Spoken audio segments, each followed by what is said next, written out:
Good afternoon, everybody. This is Eric with Deciphering My Experience, and it is March 25th, and I'm in Anchorage, Alaska. As you can see, I have a bunch of stuff that I want to discuss with you folks today, which is fantastic because I imagine everybody's at home, bored, not much to do, so I will hopefully be able to occupy some of that time for you. I want to get started with how I came about this little display here. And I think it's very pertinent to the times that we're in, that basically I had all of this information at my disposal but hadn't made the connections until very recently. I was watching a video by Annie Jacobson, who I have depicted over here, and it was about Operation Paperclip, and I'm going to have that video linked below, so please take a look. If you want more information about Annie Jacobson and Operation Paperclip, jump on that. But anyhow, I was watching her video, and she was doing a wonderful presentation as usual, and there's a name that she threw out there that really triggered something in my head, and I said, you know something, that name rings a bell. I've heard this one before. So I started digging through my paperwork that I already had. This wasn't even like I took this name and ran into a new direction.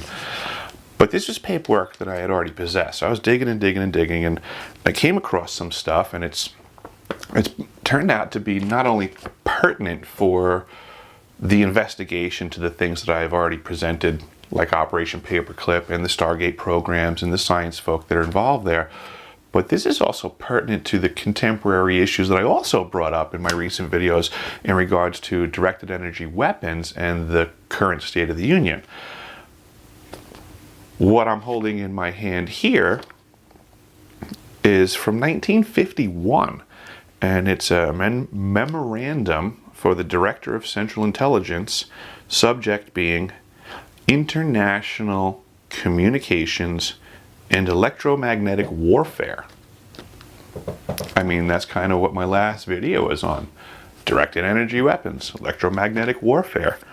This stuff's been, at the very least, being discussed for a very long time. But I'm just going to suggest that maybe there's been more than discussions going on.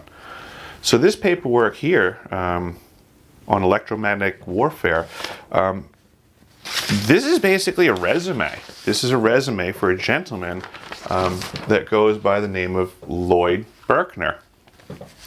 Lloyd Berkner is a very important person in this equation because he brings us all the way back to Antarctica, because we find in his resume, amongst another multitude of scientific accomplishments and positions that he has held, he was the radio engineer and pilot for Byrd's first expedition from 28 to 32. Antarctica, 28 to 32. And the next thing we know, we're getting his resume for him to be considered. And this position was for, oh geez,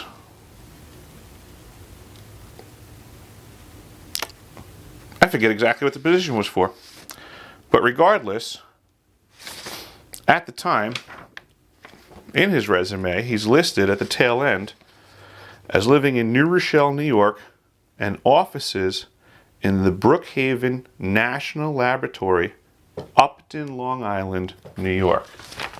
So basically we have him coming from Antarctica in his career way back 28 to 32, and eventually, potentially passing through some interactions, he gets over to Brookhaven National Labs.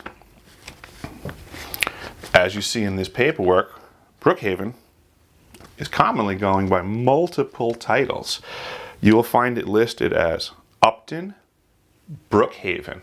You will also at times see it listed as Yaphank, sometimes Shirley area, but they like to change the name around. The nuclear power plant was built where they call it Shoreham. This is also way back when referred to when Tesla was there as Wardenclyffe.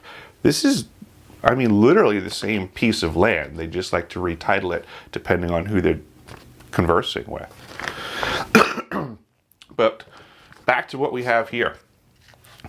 Brookhaven National Labs is important in this mix because it equates names for us.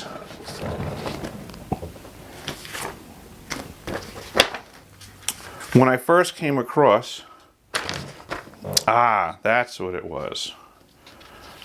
The association with Berkner and Paperclip was through Annie Jacobson and her video and a name that she threw out. And that gentleman's name was on the same list with Berkner. And it was the report on the scientific panel of unidentified flying objects, which was put to market on January 17th, 1953.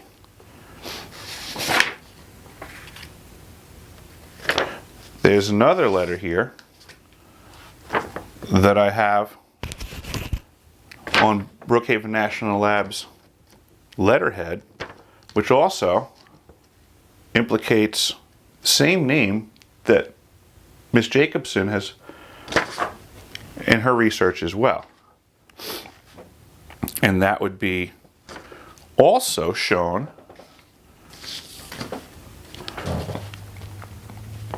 on the list of the participants of the advisory panel, which in the first context I got, it actually came all blacked out, but upon further digging, I was able to produce the complete list, which shows not only Mr. Berkner on there, but the complete name as identified by Annie Jacobson in her Operation Paperclip video as a Nazi science collaborator that came over in Operation Paperclip. So here we have Dr. Samuel Goudsmit of Brookhaven National Laboratories through Operation Paperclip, working alongside Lloyd Berkner at the Brookhaven National Laboratories. And you can say, okay, well, what does that mean? Well, the interesting thing is that Brookhaven National Labs in 1988 had a scientist by the name of Melvin Schwartz, who, according to Brookhaven National Laboratory records, which I will link below, discovered the muon at Brookhaven National Labs on Long Island. So we can muon on over back to Antarctica again, because that's where the ice cube neutrino detector was constructed. And I would imagine that some of the information that Melvin Schwartz had come across is probably in that program. Bringing us back to Brookhaven National Labs and Mr. Melvin Schwartz and Operation Paperclip scientists and Mr. Berkner of the Bird Brigade, we now find that Mr. Schwartz was part of the Scientific Oversight Committee, the same committee that in my previous videos I identified as coming up with the standard for human experimentation.